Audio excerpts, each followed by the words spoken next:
Welcome back, everyone, to your favorite St. Louis sports podcast, The Lunatics. You got Tyler Edwards, your host here, along with John Love, ready to give you another great episode. Today, we're going to really focus in on Blues as we finally have our first week of the season under wraps. Talk a little bit about St. Louis City with their last regular season game coming up, and who can forget about our wonderful St. Louis Cardinals looking for a great bounce back off season into the next season. John, what do you have for me? Oh, I'm just freaking happy as can be. You want to know why? I do want to know why.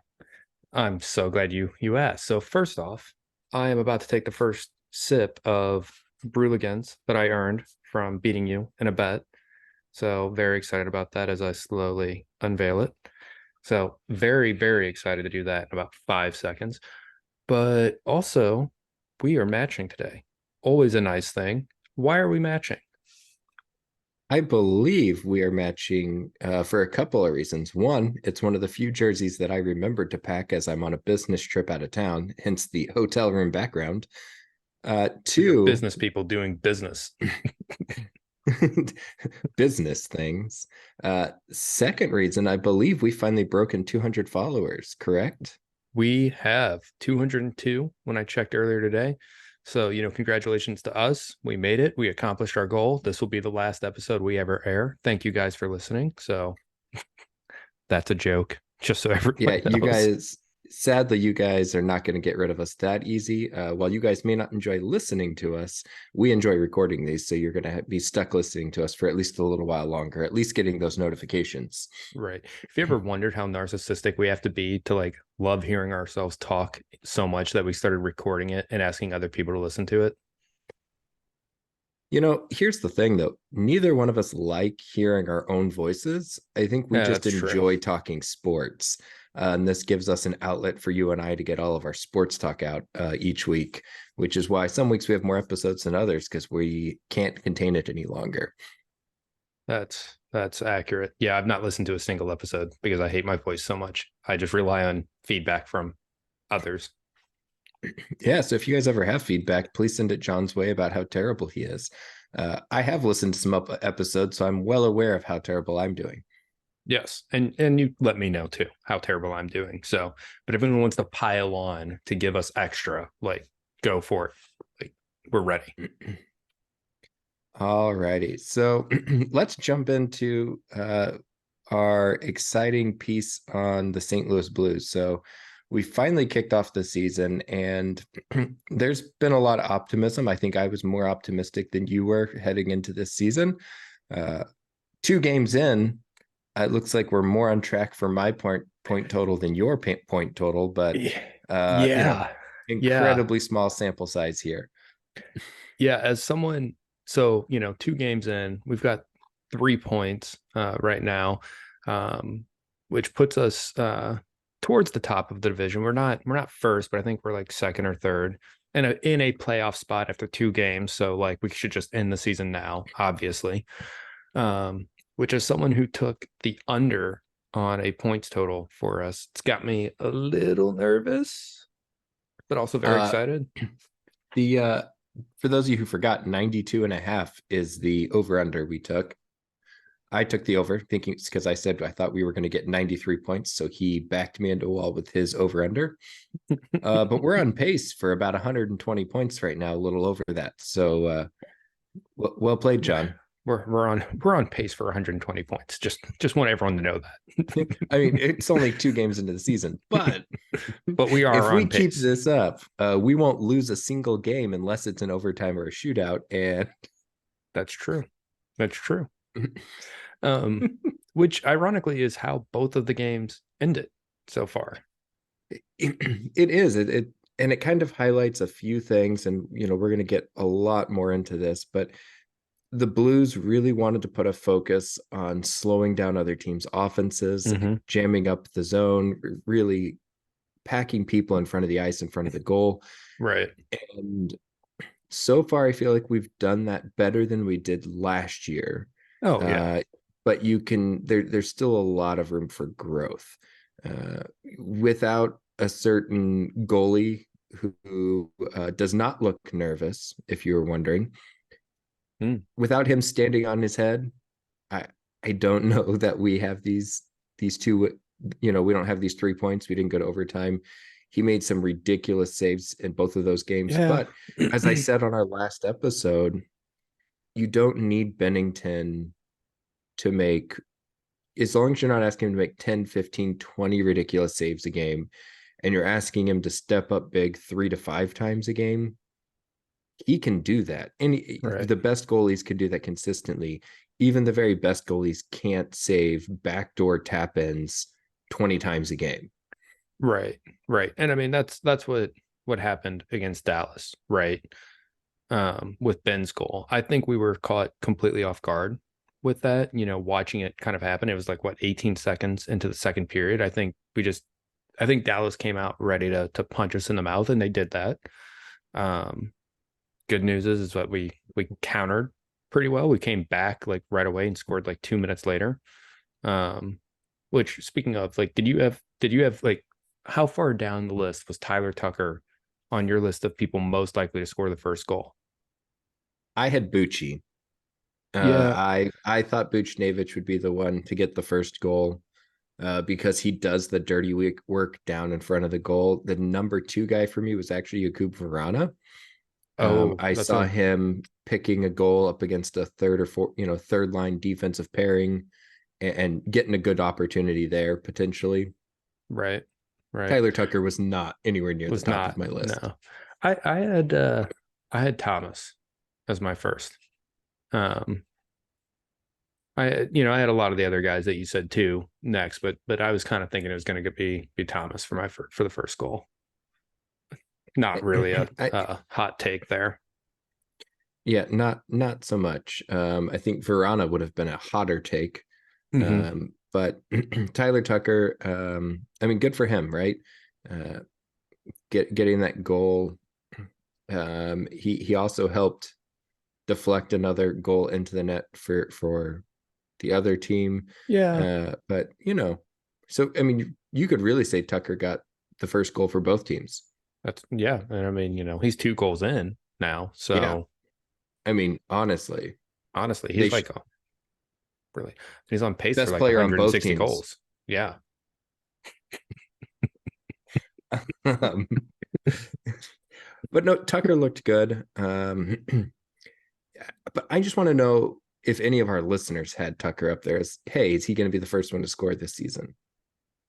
Well, unfortunately, they can't tell us right now, but comment, message us, let us know. You know how to reach us. I almost said, where we live. And, really, of our listeners, most of them probably do know where one of us live. But, there could be someone out there who doesn't. Apparently, Bortuzzo and Hofer both had Tucker picked as scoring the first goal, but I think they said it like sarcastically to the Blues social media teams. But it is on video that's who they had picked. Um, So, One thing. Well, here, go ahead. what was your final? See, those of you who don't follow hockey as close, Dallas Stars are a good team. They've been a good team for a few years now. They're going to be number one or number two in their division, which happens to be our division. Uh, but Coincidentally, coincidentally, is our division. But they're a good team. They've been a playoff team. They're a consistent playoff team. How did you feel watching that game? We truly stacked up to them. What did improvements or what things did you see? Because I had a lot of thoughts coming out of that Stars game that had me questioning what we were going to do going into the Kraken game. well, okay. So first off, I felt like a lot of the game was played in front of our net, which I did not like that at all. Um, but we kind of touched on it earlier. We weren't really giving up a lot of great shots right in front of the net. They were a lot of shots from distance, more, at more severe angles from the outside. So I thought we kind of accomplished our goals with that a little bit more, with kind of blocking up the front. That being said, Benner still had to make 33 saves. So that's way too many, you know? So we're allowing too many shots, I think. But I mean, I don't think you could have hoped for a better result to come out with a shootout loss. I mean, anything could happen in a shootout in theory, sure, but like getting that's a good point for us right there. So again, getting the point I thought was great. One of the things that made me nervous after last year and something that I felt led us into a lot of issues was we don't have a lot of offensive zone time. We don't Yeah. do well with possessing the puck. We don't do well holding the puck in deep. We don't get out on the forecheck as well as I feel like we should to keep Hmm. that puck in the offensive zone. And this isn't to take away, say that Dallas wasn't doing things to stop us from getting to that, but they were definitely concerns, right? There was multiple opportunities where I felt like we did the same thing we did last year, where we get the puck and we are screaming down the ice and we are taking a potential low percentage shot or, Hmm. whatever, just ripping the shot and then it's coming right back at us. And long term, that's going to leave us out to dry again. I thought our defense did a better job of being ready for that to happen and staying compact and plugging up the slot, trying to take away some angles. But I feel like we were flirting with fire the whole game, and I was, at the end of the game, I was really hopeful that maybe we were going to see, something different going into the Kraken game. And, the person that in it, he's going to be the guy we're going to pick on a lot, and everyone will, is Jordan Kyrou. I mean, you signed the big contract. Look, we know you can score goals. It's going to happen, right? Hmm. I know you're going to get yours. You're going to get goals. You're going to get assists. It's going to happen because you're a good offensive player. But with that kind of money, you have to be a good defensive player too. And I didn't. He was invisible for pretty much the entire Stars That whole game, game. Yeah. offensively and defensively. And being your one of your top line guys, it goes back to, and I don't remember the exact number, but Kyrou was like 67 or something last Like year. absurd. Yeah. Like an Ridiculous. absurd number. Yeah. And then you look at somebody like Robert Thomas, who was like -6 on the year. And Robert Thomas plays on the same line with Kyrou so much, barring injuries or line shufflings that happened off and on. You know, there's a difference in those two players. And one player is very much playing a two-way game. And the other player, in my mind, has yet to prove to me that he's not a one-trick pony. Right. Well, and you and I were saying that, ever since our earliest episodes covering the Blues this year, right? Is we said both of these guys have to be more involved defensively, and especially true of Kyrou compared to Thomas. But like if we're going to be successful, we need that, right? We know that our defensive lines are not elite, right? Like we know that that's okay. That's a limitation of our team as it's currently built. And so any like help and assistance we can give them, we're gonna need. And don't get me wrong, like Dallas is, as you said, and I think you kind of put it modestly, a good team, right? They're a very strong team, and they're going to get their chances and they're going to take them, you know. And so like holding them to one goal in regulation, like yeah, that's a success, but that has more to do with Benner than it does anything else, I think. Yeah, I think Jordan Bennington won us that point in Dallas because we'd had shots, but our shots were, I thought, lower quality even than theirs were. And I know you Well, said, even oh, well, even Tucker's goal was like through like four people's legs. yeah. And that's the problem with those long range shots, right? Even if we give up 30 long range shots, that's 30 opportunities for one of their players or even one of our players stick or skate to deflect the puck and Benner get absolutely screwed by it Absolutely. and fly past him into the goal. You can't give up that many shots night in, night out. Um, or need not that even that many shots, but that many saves. If you're needing 33 saves from Benner every Hmm. night and good saves, I think we're going to put ourselves in a tough spot long term. When Benner's locked in, he's as good as any goalkeeper Absolutely. in the league, and we do have that going for us, and that's something that we can keep, we can hold on to. But the last thing we need is to have a game. He's a very mental player, Right. very in that when he is locked in, when he is in the zone, when he is calm and focused, he is the best with one of the best there is.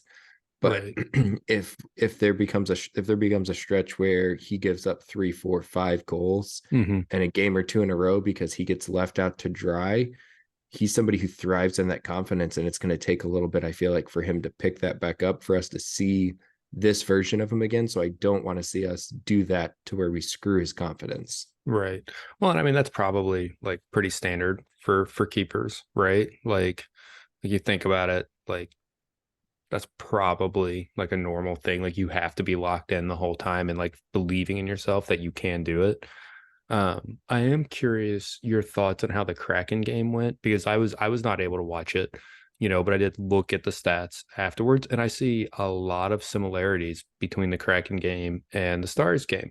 And I mean, from what I've seen on social media, because we do, see a lot of people commenting, posting about the game, and from some of the other podcast, sports radio things that I've listened to, it sounds like we played better, but I'm going to give you some stats here. Okay. So first off, Jordan Binnington, 30 saves in that game. Okay. So goes back to our previous point on him, needing to make too many saves. Second is Jaden Schwartz scored the first goal for the Kraken, first goal of the game in the second period, 40 seconds in. So just like the Stars game right off the bat. So there's a couple of trends there that are a little concerning. Number one, that we're relying too much on Benner. And number two, that like, okay, we're coming out of the second period and the other teams so far have caught us off guard and put one up. And like we're not always going to be able to get that next goal to tie it, right? Like we can't be allowing these goals. So there were a lot of similarities in the way the game was played.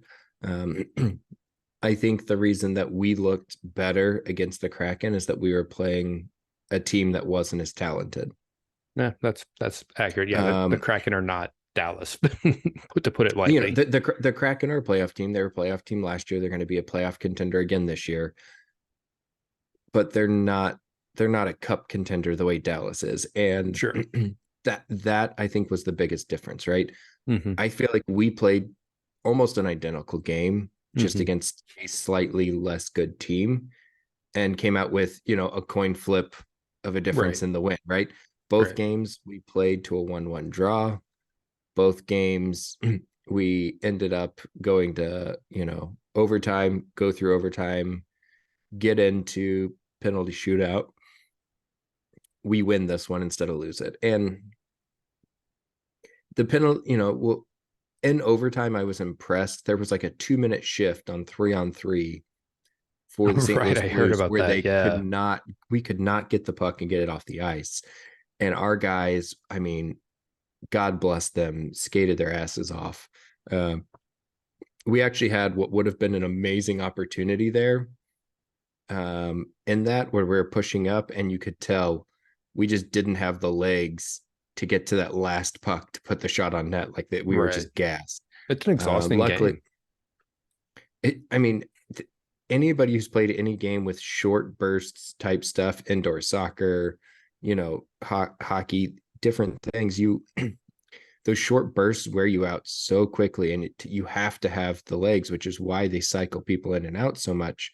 You watch, the best, indoor soccer teams growing up, for me at least, right? There was very quick subs. There Hmm. used to be a 3v3 soccer tournament for the Show Me State games and other tournaments around the Right. area. And I remember we were on, you were out there for 90 seconds, you were off for 60 seconds. There was 5 players.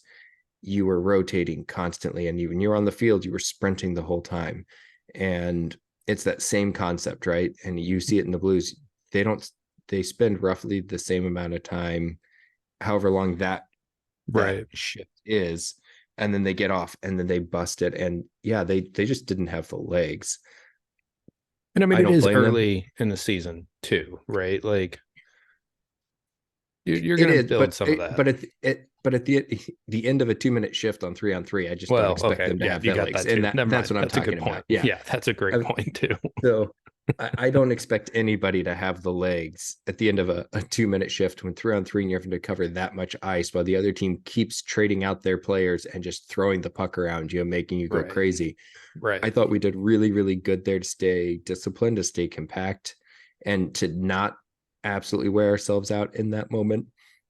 But I think the other thing that was concerning for me from the two games is we had we have no offense from our power play. We're not generating anything from our power Yeah. play. Like the chances that we're getting out of our power play are absolute shit. I actually thought we had some better chances on our penalty kill than we did on our power play, which is interesting to think about, but Yeah. Yeah. I mean, it's you can make some justifications for it if you think about like, okay, well, like who is the other team bringing out for their power play, right? Like, are they, you know, really going for it there and leaving openings? There's you can see how that could happen, but it still shouldn't be happening. no, you're right that on the power play was when we should have our best window of opportunity, and we didn't. We looked flat in the power play. We didn't look like we were generating good chances. It was concerning for me there. Like I said, it looked like we played the same game twice in a row, just played a little bit worse team, so we looked better. We're not generating a ton of offensive pressure, although we definitely had more offensive chances and pressure in the Kraken game in offensive zone ice time, Mm-hmm. which was encouraging. But I didn't, while we got out with the win, I didn't leave the Kraken game with good feels outside of Benner. Yeah, I mean, I think And I that's guess that's fair. Pareko gets a lot of crap. Um, he looked better offensively these last two games than I've seen him look in a while. He looks more confident on the puck, which I hope will bring an added dimension to the game because Yeah. he does fine defensively. The problem is that Pareko's there as that top line, Mm-hmm. and everybody wants him to be a certain other defenseman whose last name starts with P that no longer is with the team. Um, God rest his soul. He's not dead, but he's dead to us. No, Shit but happens. he's never going to be Alex Petrangelo, No, he's not. That's and okay. No one there's will. not many there's not many players that can play on an Alex Petrangelo level, and Right. play on an Alex Petrangelo level consistently. And so I get that, right? But you know, he does fine defensively, and I think he catches a lot of flack from the fans and from people who want him to be Petrangelo. He's never going to be that. He does fine for what he is, um, and really defensively, I feel like between our top two defensive lines, there's not there's not really a big drop off Yeah. from one to the other right now. The two top defensive lines look as solid as they could. You would hope that your top defensive line would be much more lights out, maybe if you needed them to be. But if you can flip between your top two and not really take a step backwards, it means that you can potentially keep fresher legs on the ice to try to take advantage of a more ward down top offensive line from the other team. So we've got Nick Leddy and Pareko on the top line. Right. And then we're running Falk and Krug on the Krug. second line. Right. Right. And I think both are doing really well.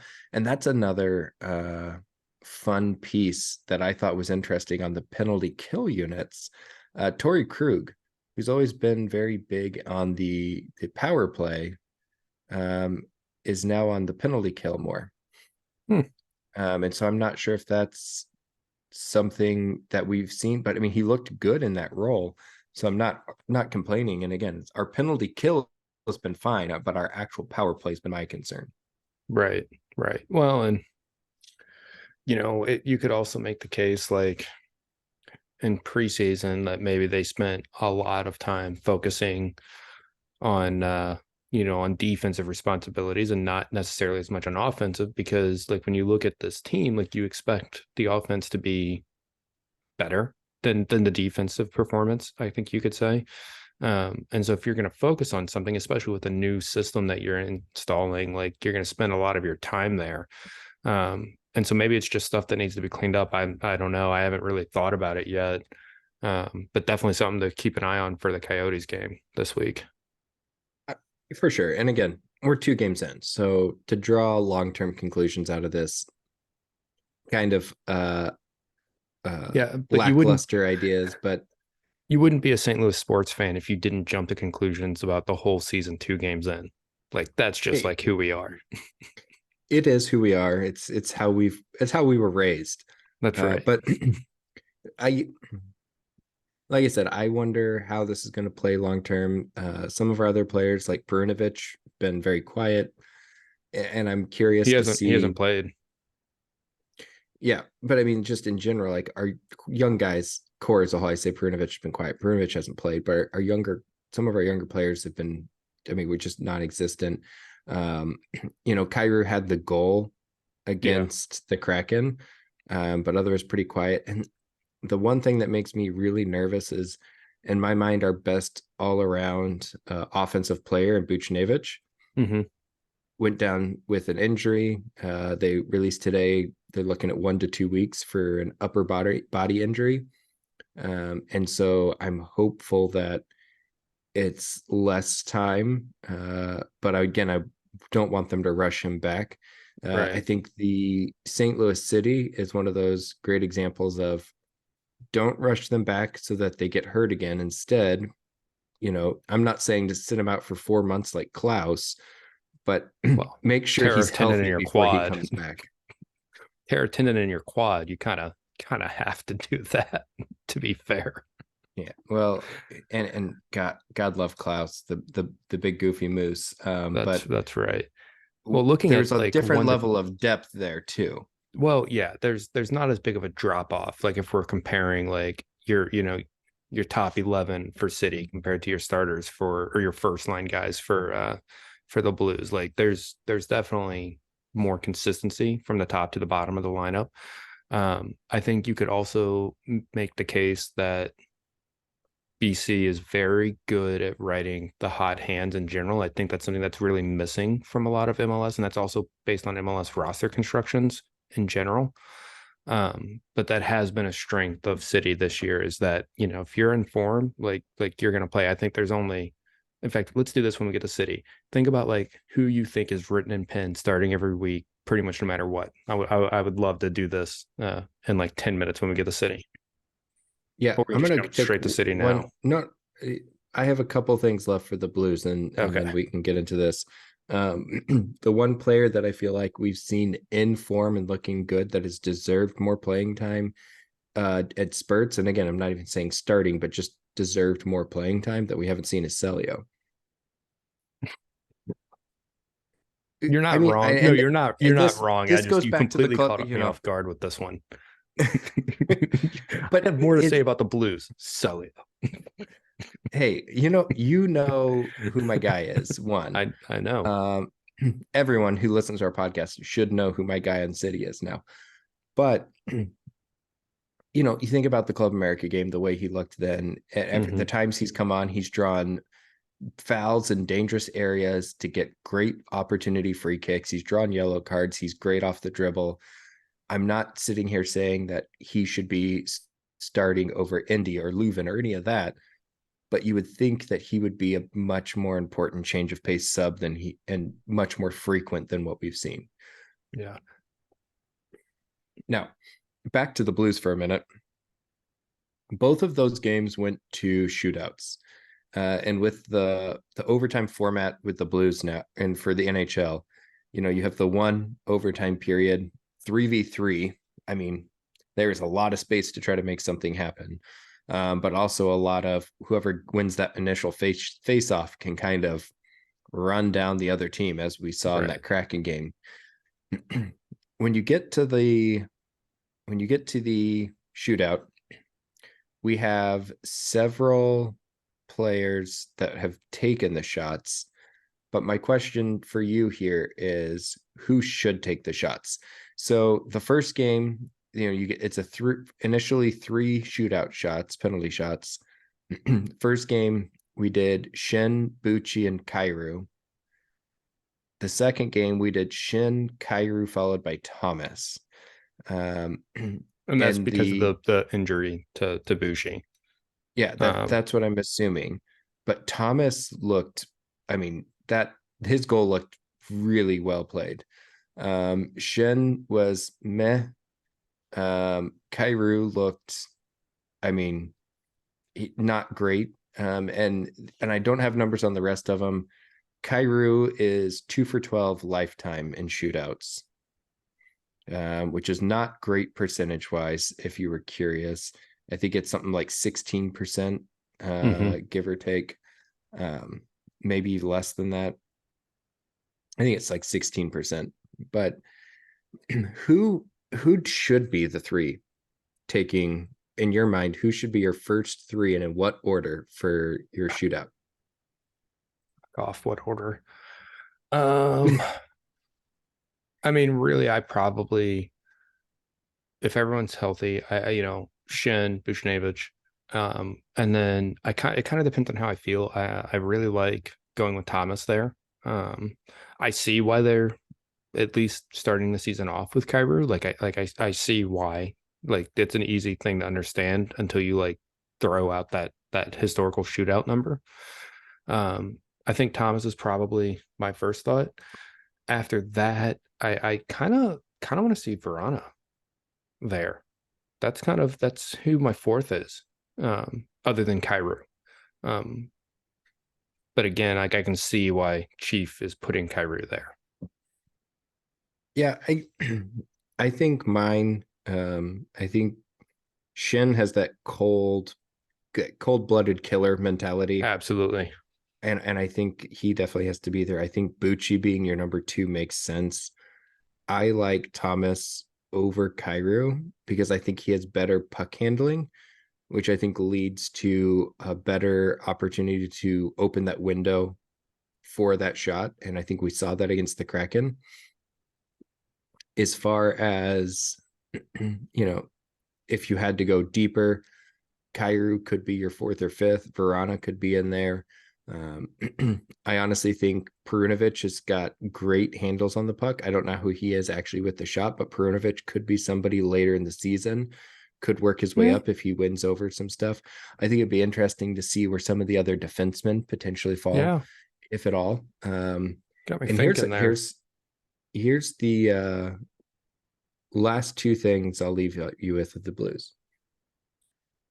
So if you did not see, TJ Oshie welcomed a new rookie to the league very quickly with a nasty hit, clean, but just, I mean, laid out rookie player out on the ice. I did Welcome to not the see that. NHL. Follow that up with his ability to score in shootouts. Legendary, if you didn't remember the Olympics. And that But not as was legendary as his insane. press conference skills.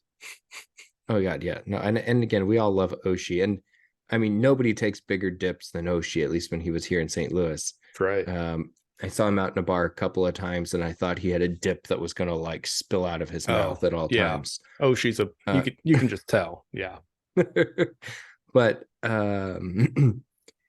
should the Blues, if we're in contention, look to trade to bring in somebody like TJ Oshie for the stretch run to get to the playoffs, assuming they don't have to give up any of their like core young pieces?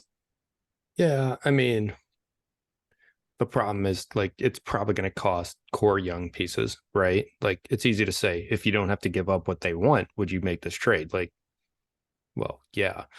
Um, I think you just I kind of could have see to it being see. draft picks, and I would, if it were like a draft pick, hey, give up your Yeah, first or second round draft pick, would you do it? yeah, probably at that point. I mean, I don't know about the first, but the second seems reasonable to me. And it also depends on like how like close we are in contention and how the injury situation's looking and how different guys are performing. Like there's a lot to go into that, right? But I mean, who doesn't want Oshie back in a Blues jersey? Like just, period. Oh yeah, and I know any of our big Blues fans are going to be like, forget Oshie, bring back DP 57, but he's going to cost more than Oshie. more than likely. So, Yes. Yes. and Oshie has, again, quick Oshie gush here, but definitely transformed his game and become a much more physically dominating presence in the last couple of years, as he's lost, some of that speed and things. And, definitely a two-way player. So I think that's, exciting and good for him.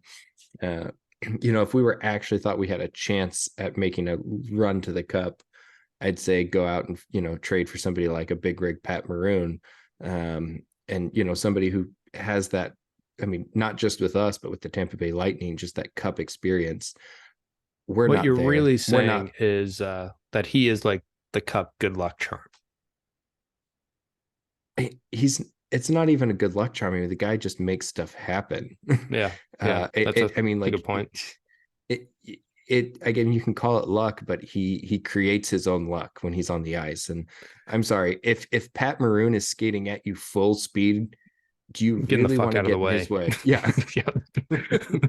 Yeah. but also like what a tear he was on, right? And Like, he's yeah, and it's not just that he's big and fast, but he's big. I mean, he's not, Cairo fast by any means, but he's well, plenty fast for his yeah. frame and size. But he's big, he's fast, and he's got good puck skills. And he's not afraid to knock some people around. And so, bring back the local kid. And if we were there, I don't think we're there. And we're going to be there this year. I could be pleasantly surprised, and everything could fall into place. At which point, yeah, make the trade, call him up, bring the big rig back. But he's up with Minnesota this year, I believe, and I just don't see them Yeah. wanting to trade to us for a stretch Well, run. well, and not only that, but like, and I know like we're going like well beyond like what we had intended for the Blues, but like even take some of that other stuff away. Like Pat Maroon, like he just gives off like quintessential locker room guy, right? Like clubhouse guy. Like here's the expectation, here's the standard, but also like, hey, let's chill, let's keep things in perspective, let's do it. And like, I don't know, I've always got a sense that he can break the tension too if shit's not going well.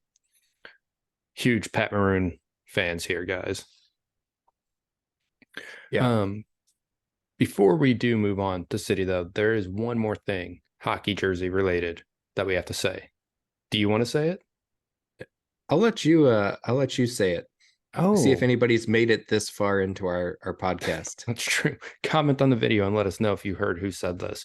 So, since we mentioned earlier that we are now at 200 followers on Facebook, we are going to give away one of these awesome Cardinals hockey jerseys right here. You can see them. Hockey jersey night at Busch Stadium, night that you and I absolutely have to go to every year. They're always super slick. We love them. But anyway, we're going to be doing a giveaway on Facebook. We've got to figure out how to run it, question mark, because, we're idiots and rookies and whatever else. But thankfully, we know a person who's very good with social media, and hopefully they have answers for us. But so keep an eye out for that because we are hoping to do that sometime this week. It'll be fun. It'll be our first big giveaway. We'll have more giveaways coming up as the hockey season and the St. Louis City postseason continue, as we work our way towards not only hitting 93 points, but maybe a few more, just to show rub it in John's face that I was right, that the Blues were better. I'm And fine to with that. watch the St. Louis City make their run to winning the MLS Cup. That's right. And we're going to be there every step of the way. I am We will. freaking ecstatic. We were both very fortunate to get playoff strips. The odds were in our favor. Ironically, different spots, and you got much better seats than I did. That might be because you panic bought when the website was acting up, but I don't think you're complaining. I'm not. There was definitely a panic element of, oh my God, the tickets I wanted were gone. If I keep going for the cheap ones, everyone else is going for the cheap ones. Oh, cool. These are 5 rows off the field. I'll just do that. Right. Whereas I think I like the difference between you and I is when I opened up the list of seats, I saw the cheap ones and I'm like, oh yeah, everyone's gonna do for that. Let me just like scroll down to like the next tier and I'm just gonna buy those. And then I wanted to text you that I got some, and I'm like, what if it isn't working for him? And then his phone buzzes and he looks at it and he doesn't get them. He will just quit the pod and never talk Yeah, to me I don't again. think either of us messaged the other one for like 30 minutes after it opened, just to Right. like, okay, I don't want to be the one who screws up the other one's chances at getting Right. tickets right now. Right. Uh, but we But did it get worked playoff out. strips. We're still hopeful to land, season tickets, as we're both obviously on the wait list. Whether Deep, that be in the deep supporters on the section, wait list. whether that lands in the supporters section or elsewhere, we'll see what happens. But we're still trying to keep our fingers crossed and stay optimistic for those season tickets for next year. But we will Speaking, be at the playoff games this year, so hope you're ready to turn St. Louis red for the that, postseason that's for right. a new That's sport. right. Speaking of optimistic, I've got two questions about actually this whole like section on St. Louis City is about optimism, right? Like that's the whole vibe right now. But let me ask you this before we dig into decision day and playoffs and all that. This is a question I've been wanting to ask you for a while and haven't been able to fit it in, but I didn't have any other questions today. So here we go. 10-second question. Who is going to be the first player that City sells to Europe? And Oh, not loans, sells, like straight up sells. that's uh I There's have I two have there's two likely three. I answers. have Oh, three in my mind right now. okay. But Okay. number three's gonna catch you off guard a little bit, and I don't see it Okay. working out for them. And then I actually have a fourth. So I'm gonna go through all of my And a fifth players. and a sixth and a seventh. I'm gonna go through my top four in order.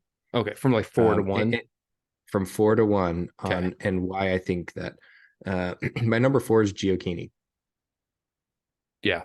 Yeah. Um, I see them potentially selling Giochini. We have multiple top tier strikers. Giochini wants to be back in Europe at some point. He's expressed that interest before, and he fits that style of play well. I'm not saying I want to sell him, but if they gave us a really good offer, you don't turn that down. Right. Number go ahead. I was just gonna say the other thing about Nico is it's hard to imagine his stock being higher than it is like right now, right? Like you have a double digit goal season. I think he's had like a handful of assists too. Like this is if there's offers like this is his chance, I think, for us to the maximize the return. the reason we won't will be my number two when we get to him. So Okay. Okay. it Number would be a three. potential reason. No, number three is going to surprise some people, but Miguel Perez. Really surprise some I people, think me being first uh, among them. if he didn't hurt his ankle in that game and it linger and put him in a boot for a bit, which is why he hadn't Right. been playing, I think there was a chance that he got sold beginning to middle of next season. Hmm. He's a young, promising player. He's got a lot of potential, a lot of talent. He's going to grow into that frame. And he's shown that Hmm. he can already play. I could have seen him getting potentially picked up by one of the bigger clubs and put on their like second team to Sure. develop Sure. for a few Sure. years, where they feel like they have more control over his development and Right. try to get him at a premium price. Right. I'm not sure Speaking that it happens now. I think if without the injury, he'd be number two on my list instead of right. number three. But like while we're on this topic, because like Perez took a lot of flack earlier in the year, like just because like we saw how good Blom was, and like he's 4 or 5 years younger than Blom, and he may not be as good as Blom in 5 years. Like let's be clear, like we don't know, and Blom is very very very good, but Yes. um I have to Man of the freaking match. applaud this kid's toughness because like that injury was sustained against at San Jose, if I remember right, and like you could see it, like he got stepped on, and like you could like see like immediately that he's limping, but he stayed in the game, until they were able to sub him out, which was not immediate. It was like another 10 minutes. I think they subbed him at half that game, but like he finished the half, so they didn't have to blow the a sub window on him. He took a few weeks off, came back, played a handful of games with City 2 before they called it. I think they probably, they might have even had him on a minutes restriction on top of it because, he is 18, like he's still developing. Um, but like, I have to applaud his toughness. And not only that, but him and Vincel are now, with what is it? Is it like a U19 team for the Pan Am Games? I Mm-hmm. think. Yeah, something Um, like that. And seeing him called up was exciting. It makes me wonder, which is his Perez is, ankle oh, sorry, go ahead. is his ankle doing better? Right? Is he going to Yeah, be ready for that? And must be. could potentially raise that stock again, Right. to the point of, hey, if that stock starts creeping up, could again these Pan Am games, these top European clubs have their scouts at looking for the next young talent. Absolutely. If Right. he has a really good tournament, there's a good chance that his stock will rise and we could get a big offer for him. Right. Which I think originally both of them were listed as alternates, which Wenzel was promoted like for whatever reason, injury or something. I don't know who was ahead of him, but he was officially called up for it. But Perez did travel with him, I've heard. And he's still listed as an alternate for the roster. So no guaranteed playing time, but that's still like, you know, there's an opportunity there. And people still know like, oh, this was like the next guy on the list, right? Like that's Yeah, important too. no, I Okay. agree. Number two, Sam Adeniran, Big Really Sam. interesting. And Okay. the reason that I have him at number two, is because I don't think that Lutz is going to want to part with him because of the way he plays. Now, if somebody comes in with enough money, they're going to part with him. The other thing is he's got flashes and he's been a Hmm. great player. Um, it's he was, but there was a reason that he was loaned out early in the year. Right. And I think as Michael Jordan once said, I think he took that personally. And he came back and he was ready Just to took off. dominate. And Yeah. he's a big, strong guy. He And is. so He's bigger and stronger than Pete Alonso. I So would, I would, I would pick him for my team over Pete Alonso. He any also day. seems less douchey than Pete Alonso, but Oh yeah, he's super humble too. Like if you ever watch yeah, one of he his is. like he's like one of the most humble guys you'll ever meet. Oh no, I think Big Sam's great. I think his value is just skyrocketing every time he pokes and does one of his ridiculous scores, one of those goals. I mean, the guy just keeps scoring, and that's something that's a skill that is hard to learn, and an innate ability to find the net that not everyone has. And his ability on the ball for somebody his size is ridiculous, Hmm. along with his top end speed. So uh like I said, I think the biggest reason potentially he doesn't go, I guess two things. One is he's not as young as like a Perez, um or as my Sure. number one guy on the list, and he plays a more loaded type position. In those European leagues, those striker types, they have a lot of strikers already. Right. So it's going to be, is he bringing something we don't have for us to spend that money? Right. I think he profiles really well in some of these leagues as a left winger, though. Myself, I think, He does. yeah, I don't disagree. It's just, do they already have a good right. stud guy there that doesn't make And a sense lot for of to them spend big will, money on? right. Exactly. And I think it's deep. Now that's where I think, if we do not sell Big Sam, Hmm. I think Giochini jumps up this list because I think he Sure. becomes more expendable if we're keeping Big Sam. And Giochini has a little bit more versatility in the ability to drop down Hmm. and kind of play a little bit lower in the midfield, more Right. so than Big Sam does. And so I Right. see that being his big thing. The number one is, if anybody hadn't figured out who it's going to be yet, should have by now, by the other players I've listed, is AZ Jackson. Yeah. I think, we found the diamond in the rough, the fact that they didn't protect him last year and allowed us to snag him. Well, I And think we made a then, trade for him. They traded some like 75 in GAM in the first round of this year's super draft for him. It was like Is it was that what it very similar to was? the Marcanic trade. It's very, very similar to the Marcanic trade. I thought for some Um, reason they didn't protect him and we came in and snagged him. But either way, I they're don't know what they were pissed. thinking. Minnesota fans are pissed. I mean, he was next pro player of the year last season, right? And Oh yeah. like you look at Minnesota and like how Minnesota has struggled this year, that team has been screaming for some AZ Jackson all year. And like, Yeah. and I mean that's like kind of like Seattle has been screaming for a guy like Sam Adeniran who played for them and couldn't get on the pitch, like all credit to Lutz. Yeah, Um, no. Lutz has found so many diamonds in the rough and knows mhm, what he's looking for in those players to make sure they fit the system, right. which really helps them shine. If I'm concerned though, Okay. if Lutz keeps fleecing everybody, are They're they going never to going to let stop us get picking up the anyone. phone? Right. Yeah, absolutely. Absolutely. I agree with three of your top four as being earlier ones. I do have uh Big Sam listed before AZ because I think if they get a good offer for Sam, I think they just take it. Um, because like with AZ, I think they see AZ as more valuable, like from like a money like perspective, not necessarily on the pitch, but from a money perspective.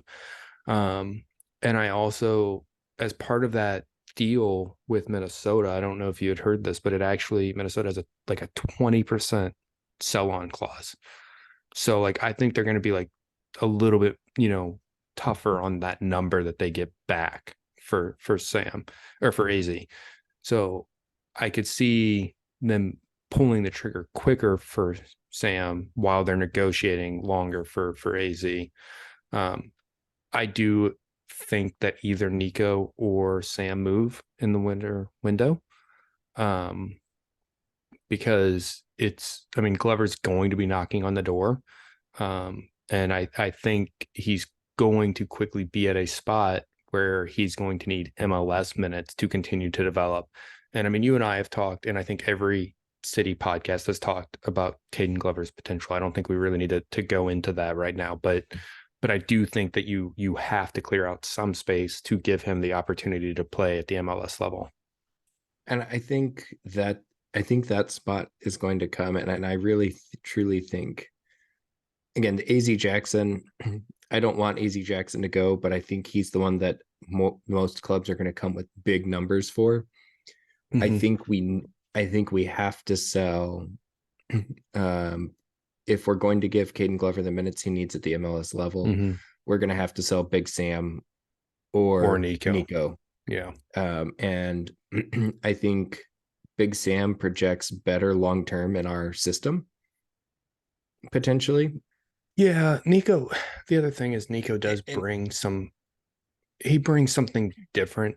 Whereas yes, the other concern that I have is if you sell AZ and Big Sam, like that removes a lot of speed from your attacking threat. And it kind of removes like one of the ways that you can play with them. I mean, don't get me wrong, you can still play through balls to Klaus. Klaus is deceptively fast, right? And he's not the only quick guy we have at the front, but it's not the same type of speed that AZ and Sam have. you asked who I thought was most likely. Who Sure. I would, if I was going to pick, Right. I would think you trade Nico, and it's Ooh, no, or not trade, but you could trade, but you you could. potentially trade Nico. um or if you don't trade, you do sell him to a bigger club. You use that to potentially bring in like a veteran left back, because that's one of the places that we're weak, and then you can call up Caden Glover, and he has a spot for minutes as that number 3 guy up top. The other person we're not talking about here, and actually I know you have him mentioned on the outline, is Alm. Brings a Yeah. huge speed element up Yeah. top. So if you were to get rid of somebody like Big Sam, And I know this is not the reason you put Alm on here, but he's Well, the yeah, first but person that we comes to can my mind we when can we move to talk that though. about when I talk about it is Rasmus Alm has speed and he has quickness and he pushes and presses. You know, he doesn't play the left side, no, but guess what? Klaus doesn't really care which side he plays on that much. Yeah. And if you needed a change of pace guy up top to bring some speed, Alm's the guy. Yeah. And I think I would be comfortable with Alm playing as a second striker, right? I do think we are at our best in a two striker structure right now. And I would be okay with that. And I mean, so the reason why Alm is on the outline is because he's supposedly been healthy for, I don't know, since like the middle of September, like the last few games, and we've seen him in the lineup, but we haven't seen him on the pitch. Um, and I have a couple of thoughts on that. So for starters, as we've seen with BC, as you referenced earlier, like he doesn't rush people back even when they're in theory healthy. Like until he's 100% confident in them, if he doesn't have to use them, he won't, just to give them that extra, week or two to heal up. But the other side of it is so Alm plays on the right. Well, in that month, Indy and Jared Stroud have had very good games on the right.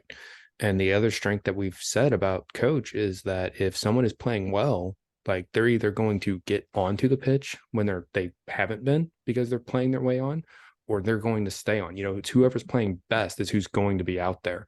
And until one of them slips up, like you can see how Alm can't get on, because we've seen very strong performances from both of those guys in Alm's position.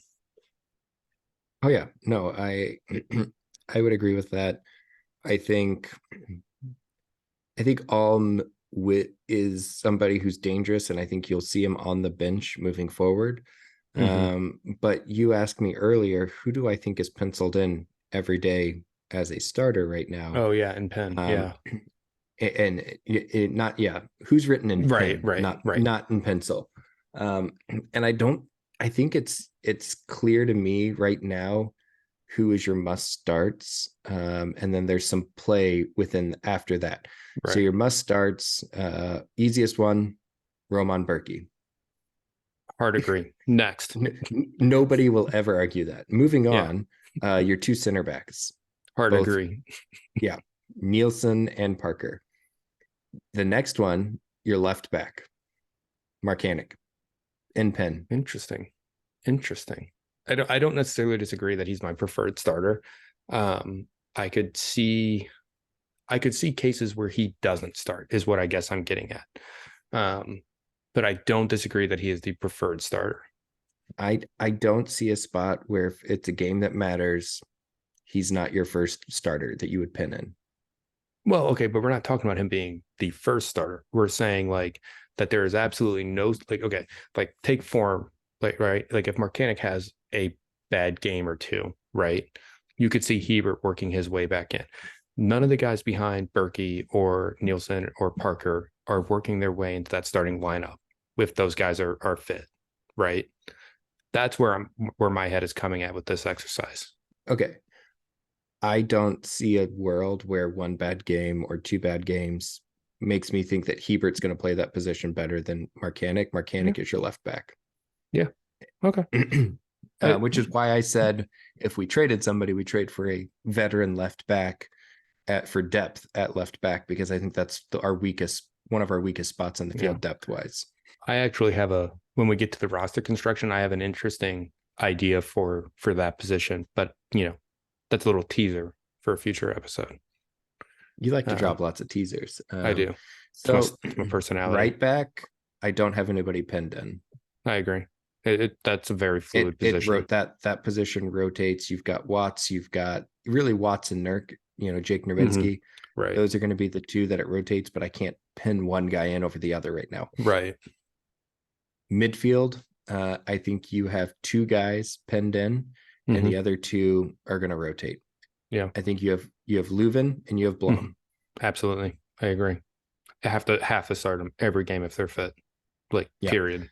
And then up top, I think you have one guy pinned in and another guy's pushing to move his pencil to pin. So Klaus is pinned in. Yep. And I think Big Sam is really trying to change that pencil to pin. Right. I do think I do think Sam's like if Sam cools off, I could see Nico working his way Mhm. back into that. Whereas like I don't think it really matters like if Klaus is cool or on a real hot streak or anything like that. Like Klaus is going to be out there. Like he's too much of a He's difference Klaus. maker. He's Klaus. Yeah, there's nothing else I have to say about it. He's a big, gigantic moose that can manipulate the ball in ways that like should not be possible. Um, but yeah, interesting. I agree with almost all of them, and I don't have anyone else to add to what you said. So we're on the same page. Yeah. Yeah. Now, I think what's going to be interesting this week and what to watch for is the starting 11 Mm-hmm. against Seattle will very likely be a preview to the starting 11 for the playoff game. I think so, unless there's something very particular with who ends up being the 8 and 9 seed and who wins that play-in game. And looking at who that's going to be, though, I don't think there's going to be anything that we would tactically. I mean, not saying that they're going to be the same team as like how Seattle plays, right? But I think you're going to be running out the same guys for that. Just looking at the potential teams for that spot, I think the 11 we have against Seattle, if everyone survives fit, is going to be who we see in the playoff round one. No, I agree. And I think now I'm not saying that they all play a full 90 by any stretch. Sure. Well, yeah, sure. Um, knowing that we've already got things locked up, but I do potentially see them again if it's close to us winning the game. You know, BC's shown that he's going to push to win the game as long as Oh it yeah. doesn't come at the cost of injuring players. Right. Um, so I think that's going to be really good. It's really going to be a great preview for who our starting 11 will be. I think the subs, pay attention to the subs because those are Mm-hmm. likely the guys that are his first line subs Mm-hmm. for the playoffs. And I think it'll be interesting to see how BC's viewing the team going Right. into this game. The last couple big games we've played, we've seen Indy starting. We've seen Jake Nowinski on the right, Yeah. and we've seen AZ Jackson as the other players in there. Right, right. Doing the flat 4-4-2. Yeah. Yeah, Mm-hmm. that's the lineup I think we see against Seattle. Is exactly that with Big Sam as the second striker up top. Mm-hmm. Um I think they've all played well enough or consistently that they should be starting. The guys behind them have not played as well, I think, lately. I think Stroud, and you and I have talked about this. I think Stroud has played very, very well off the bench, and he's the only one that you could maybe make a case for starting. But I like him a lot more off the bench, and I like Indy a lot more starting. I think Stroud does very well when he doesn't have to like have any inhibitions about like how long he's going to play and conserving energy and being careful with fouls and things like that. So I like bringing Stroud in at the 60th minute and just like, letting him loose, letting him off the leash and being scary Jerry and all that entails. Um, and I think Nerwinski has played very, very well lately. And I not that Watts has been bad, but I think Nerwinski's just played his way into that spot again. I think he has. I think the only thing that potentially I think that Watts really has over Nowinski, and I've said this before, is that Watts to me looks and seems like a much faster player.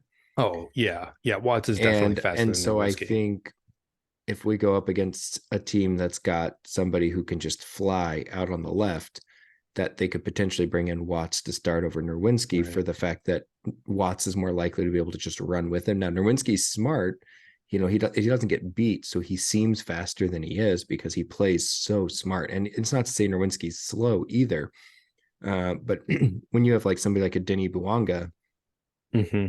somebody like Watts with that speed is almost a must. Right. Right. I'm trying to think, and I'm looking at their roster now. I'm trying to think who plays on the left for Seattle. I think it's Freddie Montero is the normal because Raul Ruiz is I think a striker and Morris should be playing on the right wing. Um, so yeah, but the other thing about Nerwinski, and this could be the more critical part of a fullback's game, depending on what you're, considering important, is that he seems to have a very strong connection and chemistry with Klaus. And as far as like I mean, one of the main focuses of every game plan we have is, give the best guy on our team the ball, right? Like that's kind of rudimentary, but like let's give Klaus the freaking ball and let him do the thing. And if you have someone who can drive that ball in from dangerous positions to where Klaus wants it and where Klaus can do Klaus things, like that's a very, very useful thing to have.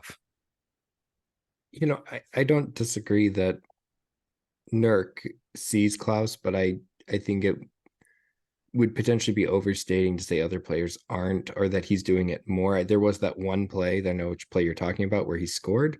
Right. But it was also like that earlier in the year, right? Like it wasn't just like that. Now, in Watts' defense, Watts did not have a lot of time playing with Klaus. That is the other caveat to this, right?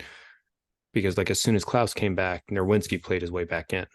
So I I still think, right, and again, I think my bigger takeaway there is less about Nerwinski having more chemistry. I think Nerwinski plays a better ball yeah, into the yeah, box, a more that's consistent probably ball accurate. than Watts. Yeah. And I'm not trying to say that Watts plays a bad ball, but the balls that Nerwinski plays, Hmm. when they've seemed more consistent on their way into the Right. box. So I think it's less of a chemistry and potentially more of a service issue. Right. And it's not just Klaus, right? It's for Big Sam and whoever else is crashing the box.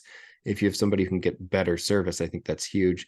Right. Something I would love to see in the Seattle game is I want to see Leuven not take a free kick or two, and I want to see Indy rip one, just to keep people honest. Yeah.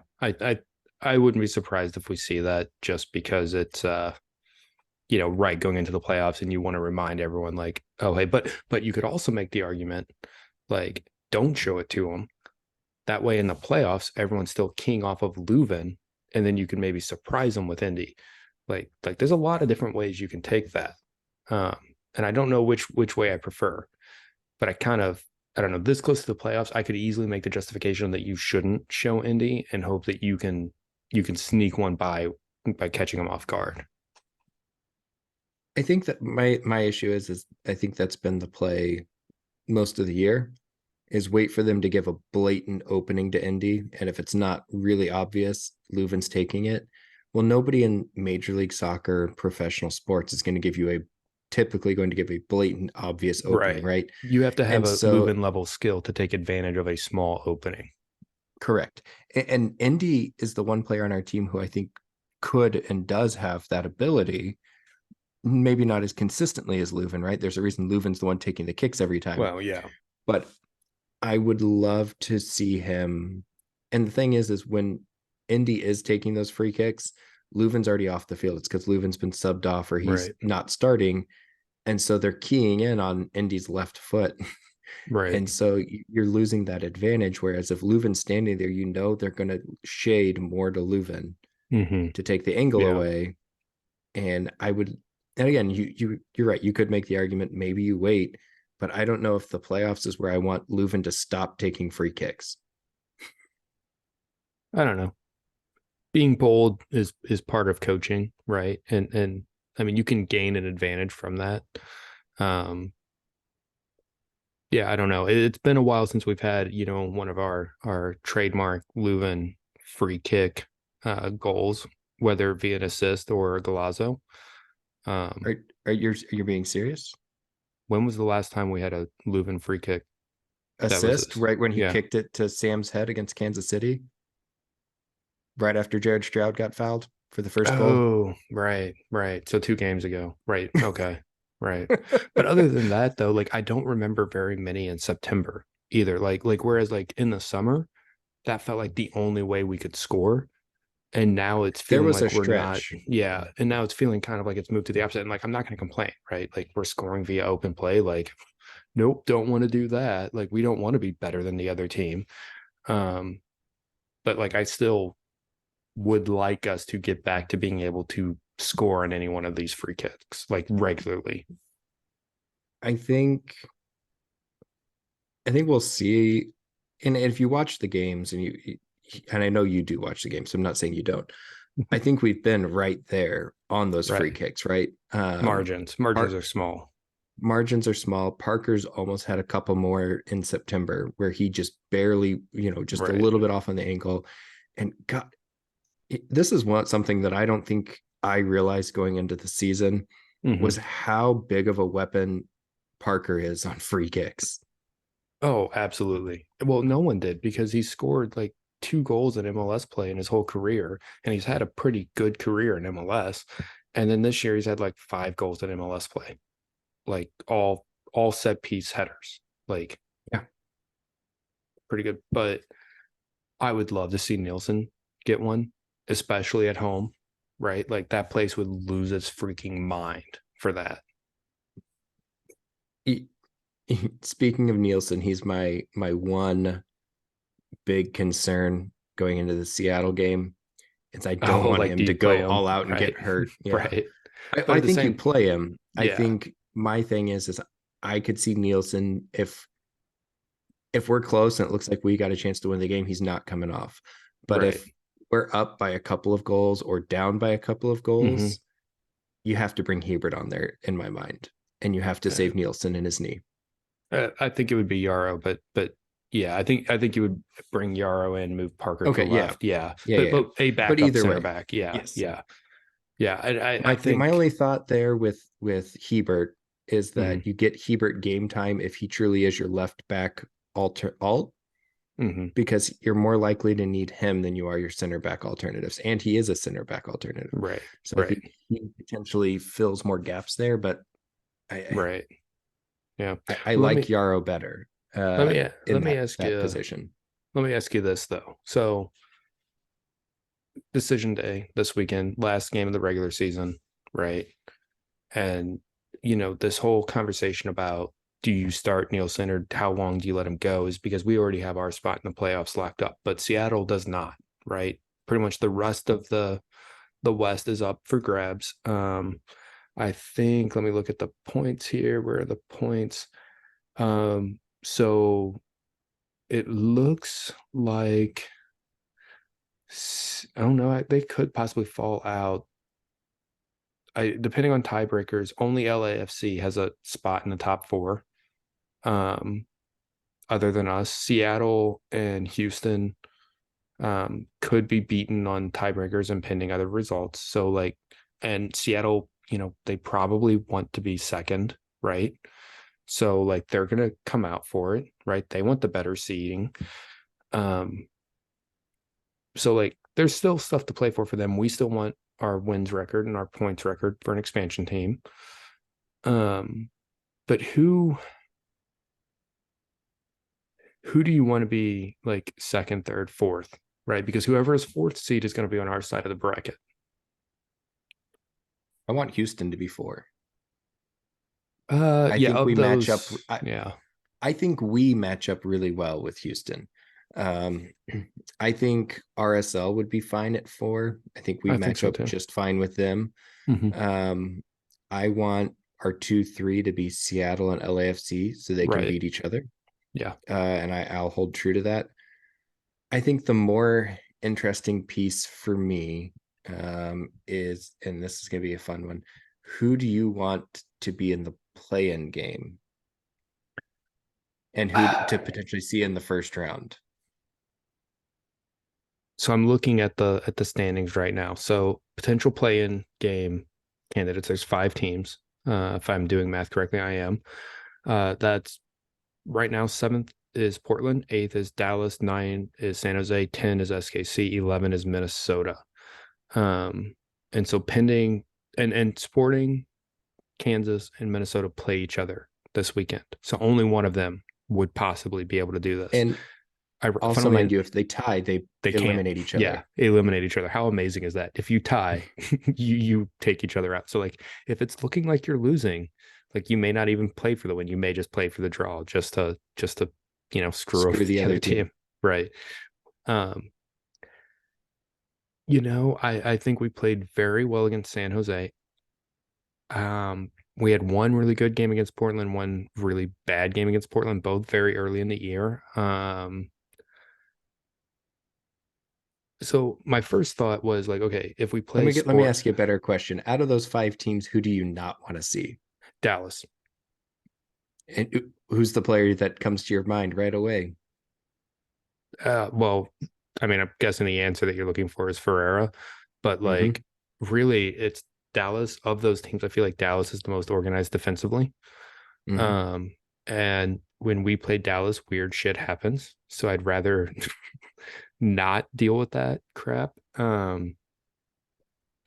But I mean, Sporting obviously beat us once in Kansas City. Minnesota bunkered us very well when they came. But Dallas is the team that concerns me the most.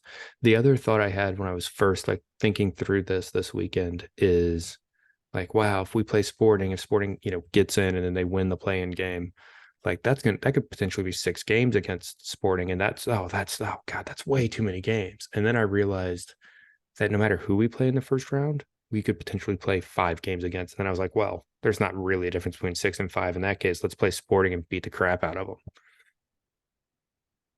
So, okay, Dallas plays the Galaxy for Yeah, their final game. I do think the standings stay relatively the same because I think San Jose plays Austin. So I like believe so. and and Portland may play Colorado. Like it it's looking like wins for all 3 of those teams. The problem is it's MLS, right? And you never know how it's That's going to true. go. And Dallas is going to LA, Portland because plays they got it. Houston. Just Yeah. quick edit. Continue. So my hope was that Dallas wins, and that they work their way either through tiebreakers or the other 2 teams having draws works their way into the 7 seed, Hmm. so that Dallas has to go play LAFC and Right. they can go beat up on each other. Hmm. But I think Dallas plays us very, very well. They're the one team that I don't want to see in a 3-game series. Yeah, of those, yeah, for sure, for sure. Yeah, so I mean, Portland does play Houston, who still has something to play for, trying to keep that home field advantage in the first round. So Houston's really going to be going for it. But it is possible that Portland even falls out of the playoff picture completely with a loss, right? Mm-hmm. If Portland loses and Dallas beats LA and San Jose beats Austin, who both are already eliminated, have nothing to play for, and one of Sporting or Minnesota win their game, Portland's eliminated. Like Mm-hmm. so yeah, that's going to be interesting. I'm really going to be excited to see how those results play out this weekend. Um, You're going to be watching live, right? there's a very real chance I will be at a birthday celebration for my grandmother. Shout out my grandma, who is a freaking badass. Just so you guys know who are listening. Uh, but my family is very sports obsessed, and I think there is a 100% chance that this game is being played um, at that time.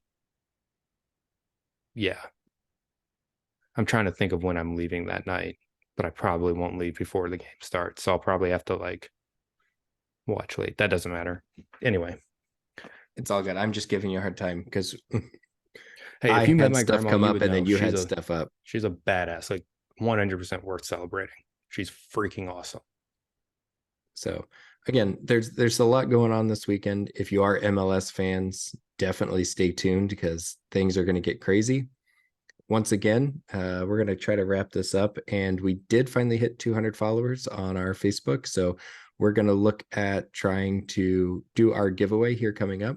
We'll have the details posted. If you can comment on the video, we'll try to figure out a way to get you extra entries. If you can comment who announced initially that we were doing a giveaway during our video, and we'll look forward to seeing that. So keep an eye out. We look forward to hearing from you guys, and hopefully you guys look forward to hearing from us for our next episode. Please make sure to like and subscribe to our videos, and we'll see you next time.